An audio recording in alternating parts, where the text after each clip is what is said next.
এ ব্লকত আজি লক্ষী পূজাৰ ফলত আমাৰ GSPৰ আজি আমাৰ আঞ্চলিক গঠন আছিল আৰু সেই কাউন্সিলৰ লগতে আমাৰ GSP আঞ্চলিক গঠন হ'ল, যুৱ মৰ্চা গঠন হ'ল আৰু মহিলা মৰ্চা গঠন হ'ল।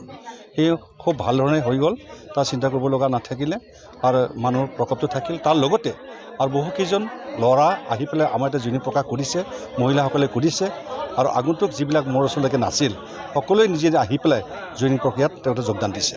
তাৰ কাৰণে লাগিল তেওঁলোকক মই শুভেচ্ছা জ্ঞাপন কৰিছোঁ আৰু এনেকৈ যে আগন্তুক সকলো ব্যক্তি আহি যে জুইনিং প্ৰক্ৰিয়াত আগবাঢ়ি আহে আৰু লৈ যি দলত থাকি শান্তি সম্প্ৰীতি ৰক্ষা কৰিব পাৰে তাৰ কাৰণে সকলোৱে আহ্বান নিজৰ ব্ৰেইন বিবেক মতে তেওঁলোকে ওলাই আহিছে, ওলাই আহি জুইনিং প্ৰক্ৰিয়াত আৰম্ভ কৰিছে বা যোগদান দিছে। এতিয়া বৰ্তমানলৈকে আজি 100জন হ'ল জুইনিং হ'ল আৰু 100জন জুইনিঙৰ লগতে আৰু বহুত কেইজন আহিম বুলি কৈছে, আহি পোৱা নাছিল কাৰণ সময়ৰ তাকৰ কাৰণে তেওঁলোকে নিশ্চয় আকৌ আহিব, আহি পেলাই জুইনিং প্ৰক্ৰিয়া কৰিব। তেওঁলোক আঞ্চলিকৰ ওচৰত আহি জুইনিং কৰিব আৰু মহিলা মৰ্চাৰ ওচৰত কৰিব, যুৱ মৰ্চাৰ ওচৰত কৰিব। বাহিৰে বেছিভাগ আমাৰ ইয়াতে বিজেপিৰ ল'ৰা আছিলে, আজি যোৱা আগতে বিজেপি কৰিছিলে আৰু কিছুমান UPL কৰিছিলে, কিছুমান BPত আছিলে। এই গোটেই মানুহবিলাক মানে নিজৰ জাতিগত স্বাৰ্থত নহয়, ৰাজনৈতিক স্বাৰ্থত বহুত বেছি BPFকো চালে, BJPকো চালে, GSPকো চালে আৰু লগতে আপোনাৰ BPFকো চালে। কিন্তু আজিলৈকে 17 বছৰ কাৰ্যকালত একো দেখা নাপালে। কিন্তু এই 2 বছৰ কাৰ্যকালত যিখিনি নেকি মোৰ ৰাস্তা ঘাটৰ পদূলিৰ পৰা আৰম্ভ কৰি গাঁৱৰ ৰাজ্যৰ যিখিনি পুৰণি কাম থাকে সকলো কৰি দিয়াৰ কাৰণে সকলো মানুহে ভাল পাইছে আৰু সেই মৰ্মে GSP দলটোক সকলোৱে আঁকোৱালি লৈছে।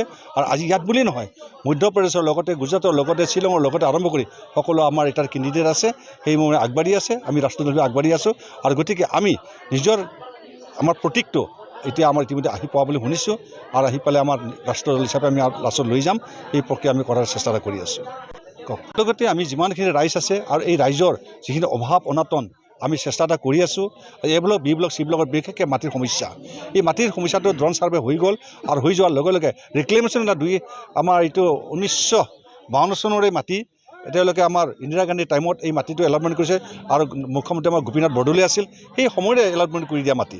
সেই মাটিটো অতি শীঘ্ৰে পোৱাটো মই কামনা কৰিছোঁ আৰু যেন আমাৰ হিমন্ত বিশ্ব শৰ্মা মুখ্যমন্ত্ৰী তেখেতে যেন অতি শীঘ্ৰে মাটিখিনি দিয়া এটা ব্যৱস্থা কৰক। তেওঁলোকৰ পাত্তা পত্ৰ পালে ভাল লাগিব আৰু মানুহবিলাক বহুত হতাশা হৈ আছে, তাৰ কাৰণে যেন অতি শীঘ্ৰে মাটি বাৰীৰ পাত্তা দিয়াৰ কাৰণে ব্যৱস্থা কৰিব বুলি মই তেখেতক আবেদন জনাইছোঁ। মৰ্মে এতিয়া আমাৰ কেণ্ডিডেটলৈকে আগৰ কেণ্ডিডেট আমাৰ নৱসৰিণাই আছে, কিন্তু সেই কোনো এটা কাটে নাযায় কাৰণ মানুহ বহুতে নানানটা ব্লেম কৰিছে তেওঁলোকে কোনে হ'ব কোনে নহ'ব, কিন্তু এতিয়ালৈকে কোনো সঠিক হোৱা নাই কোনে খেলিব কোনে নেখেলে। আমি কোনো এটা পাৰ্টিৰ পৰা এতিয়ালৈকে একো জজা হোৱা নাই। মই GSP দলটো অৱৰোধ দল নহয়, ইয়াতে সকলো জনগোষ্ঠী আহিছে, আজিও সকলো জনগোষ্ঠী জইন হৈছে। কাৰণ আজি GSP দলো অৱৰোধ দল কেনেকৈ হ'ব? অৱৰোধ দল অৱৰোধ আছে, তেওঁলোকৰ হ'ল অসমৰ মেপখন, আমাৰ হৈছে ৰাজনৈতিক হিচাপে আমাৰ টৰ্চ লাইটটো, আমি উজালা কৰা পোহৰ, মানুহক ৰক্ষা কৰা পাৰ্টি আমি খুলিছোঁ। কাৰণ GSP টৰ্চটো হ'ল মানুহক পোহৰ দিয়া, সেইটো আমাৰ কোনো GSP দলটো হ'ল আমাৰ এটা আঞ্চলিক দল, এই আঞ্চলিক দলটো আমি আগবাঢ়িম, কিন্তু অৱৰোধ দল হিচাপে আমাৰ নাই। আৰু অৱৰোধৰ যিটো প্ৰতীক তেওঁলোকৰ হ'ল অসমখন আছে, সেই অসমখন হ'ল আমাৰ অৱৰোধ দল আৰু আমাৰ টৰ্চ লাইটটো হ'ল সকলো জনগোষ্ঠীৰে দল।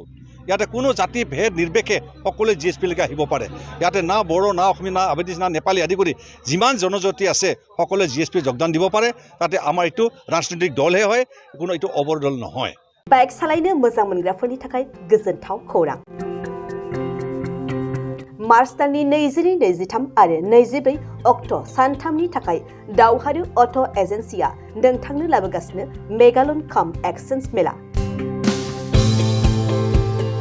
बे मेगालन काम एक्सचेन्ज मेलाखौ क'क्राझार बड'लेण्ड गेस्ट हाउसनि साखाथियावनो खुंफुंगोन। बे मेलायाव बारा नङा 14,999 रांसिमाव डाउन पेमेन्ट होनानै बाजाज कम्पानिनि गुबुन गुबुन बाइकफोरखौ ल'नाव लानो हागोन। एक्सचेन्ज खालामग्राफोरनि थाखाय एक्सचेन्ज ब'नासबो थागोन।